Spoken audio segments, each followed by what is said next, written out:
प्रभावित हो रहा है कांग्रेस की तरफ, कांग्रेस पार्टी के साथ जुड़ रहा है, राहुल गांधी जी को प्रधानमंत्री बनाना चाहता है, क्योंकि आज देश की जनता को लगने लगा है, जैसा देश का जो स्थिति है उसको देखते हुए ये देश की जनता को लगने लगा है कि अगर कांग्रेस की सरकार नहीं बनी, राहुल गांधी जी प्रधानमंत्री नहीं बने, तो ये जो हमारा देश भारत है वो नहीं बचेगा।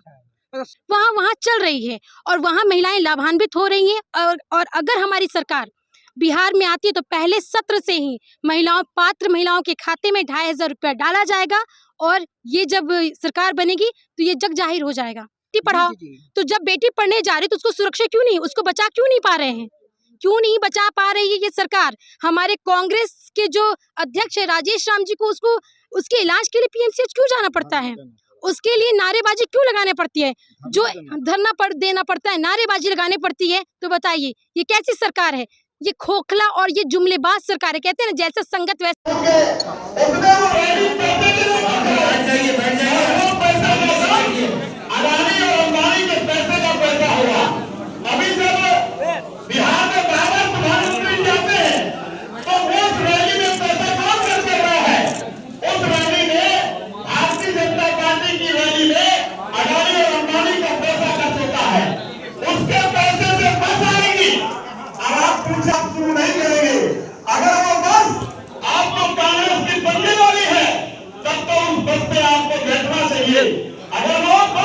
इधर देखिए। यार दोस्तों, आज कशिश यादव जी ज्वाइन की है कांग्रेस से। आज कांग्रेस ज्वाइन किया, क्या मैडम नाम क्या हुआ आपका?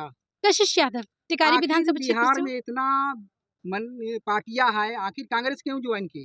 क्योंकि मैं माननीय राहुल गांधी जी के विचारधारा से, हमारे जो प्रदेश अध्यक्ष है राजेश राम जी के विचारधारा से, जो प्रभारी जी हैं कृष्णा अल्लावरू जी के विचारधारा से बहुत प्रभावित हूँ। और आज सिर्फ मैं ही नहीं बल्कि देश का लगभग हर युवा प्रभावित हो रहा है कांग्रेस की तरफ, कांग्रेस पार्टी के साथ जुड़ रहा है, राहुल गांधी जी को प्रधानमंत्री बनाना चाहता है, क्योंकि आज देश की जनता को लगने लगा है, जैसा देश का जो स्थिति है उसको देखते हुए ये देश की जनता को लगने लगा है कि अगर कांग्रेस की सरकार नहीं बनी, राहुल गांधी जी प्रधानमंत्री नहीं बने, तो ये जो हमारा देश भारत है वो नहीं बचेगा।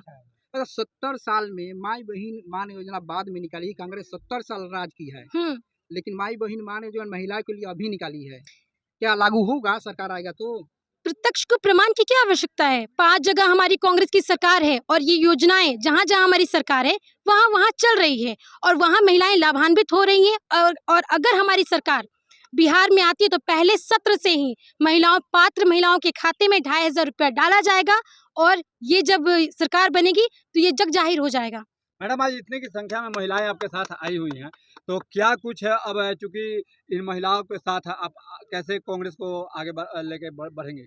महिलाएं आर्थिक रूप से सशक्त हो रही हैं, स्वतंत्र हो रही हैं, और जितना ही महिलाएं आर्थिक रूप से सशक्त होंगी, स्वतंत्र होंगी, उतना ही महिला सुरक्षित होंगी। क्योंकि महिला के अगर हाथ में पैसा आता है तो वो ना जुआ खेलती है, ना शराब पीती है, और ना ही सिनेमा देखने जाती है। वो उस पैसे का अपने परिवार की बेहतरी और बढ़ोतरी के लिए करती हैं, अपने परिवारजनों के, अपने बच्चों के शिक्षा और स्वास्थ्य पे खर्च करती है। अगर घर में सिर्फ दाल रोटी है ना, तो उस पर सब्जी कैसे होगा उसका व्यवस्था करती है। मैडम, एक आखिरी सवाल होगा, सत्ता पक्ष लगातार कहते रही है कि जो है कांग्रेस जो है डूबने वाली पार्टी है, जो कि डूब चुकी है, कहीं कोई अस्तित्व कांग्रेस का नहीं बचा है, राजद के सहारे जो है कांग्रेस चलती है। कुछ नहीं है। देखिए, ये जो कहते हैं बीजेपी वाले, कहते हैं कि कांग्रेस कोई सत्ता ये नहीं, अस्तित्व नहीं है। मैं ये दावा करती हूँ कि बीजेपी जिस दिन कांग्रेस मुक्त हो जाएगी, बीजेपी जिस दिन कांग्रेस मुक्त हो जाएगी, उस दिन बीजेपी का अस्तित्व खत्म हो जाएगा, पार्टी चरमरा जाएगी। और ये जो बिहार में जो डबल इंजन की खटारा सरकार है ना, वो कभी नजर नहीं आएगी। नीतीश कुमार जी नारी शक्ति की बात करते हैं, उसको कैसे नारी शक्तिकरण की बात करते हैं महिलाओं के लिए, इस पे क्या राय है आपकी? सिर्फ शक्तिकरण की बात करने से कुछ नहीं होगा। नीतीश कुमार जी तो कहते हैं कि बेटी बचाओ बेटी पढ़ाओ, तो जब बेटी पढ़ने जा रही तो उसको सुरक्षा क्यों नहीं, उसको बचा क्यों नहीं पा रहे हैं, क्यों नहीं बचा पा रही है ये सरकार? हमारे कांग्रेस के जो अध्यक्ष है राजेश राम जी को उसके इलाज के लिए पीएमसीएच क्यों जाना पड़ता है, उसके लिए नारेबाजी क्यों लगाने पड़ती है, जो धरना देना पड़ता है, नारेबाजी लगाने पड़ती है? तो बताइए ये कैसी सरकार है? ये खोखला और ये जुमलेबाज सरकार है। कहते हैं ना, जैसा संगत वैसा रंगत। तो मोदी जी के गोद में ये नीतीश बाबू जाके बैठ गए हैं और उनके रंगत में ढल चुके हैं। सुशासन की सरकार है, सुशासन ही कुशासन बोलेंगे इसको। अब आपको और क्या प्रत्यक्ष प्रमाण चाहिए? जहां मुजफ्फरपुर का कांड देख लीजिए, भोजपुर का कांड देख लीजिए, इससे क्या आप सुशासन का सरकार कह सकते हैं इसको? 20 साल से सत्ता में हैं।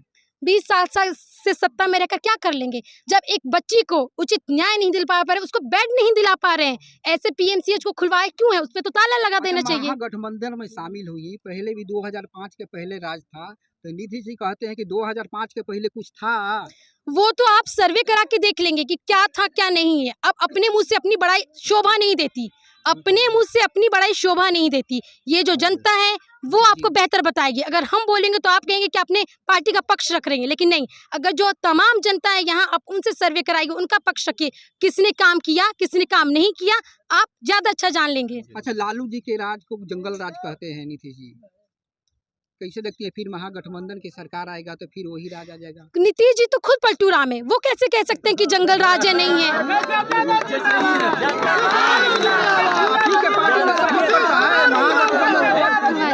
आप ही की पार्टी सपोर्ट करके 23 में सरकार बनाए थे। बिल्कुल नहीं, मेरी पार्टी कांग्रेस पार्टी कभी सपोर्ट नहीं करती है। ये मैं खारिज करती हूँ। ये जो आपका सवाल है ना, मैं उसको खारिज करती हूँ। 2023 में मैडम कांग्रेस से सरकार बना था 17 महीना के लिए। जो भी सरकार बना वो सरकार, वो पलटू राम है। वो सब जानते कि बिहार में जो नीतीश बाबू है पलटू राम है, उनको सब पलटू राम ही जानते हैं। जिधर जाएंगे ना उधर सत्ता आएगा। जिधर हम लोग कांग्रेस भी जाएगी ना उधर सत्ता ही आएगी।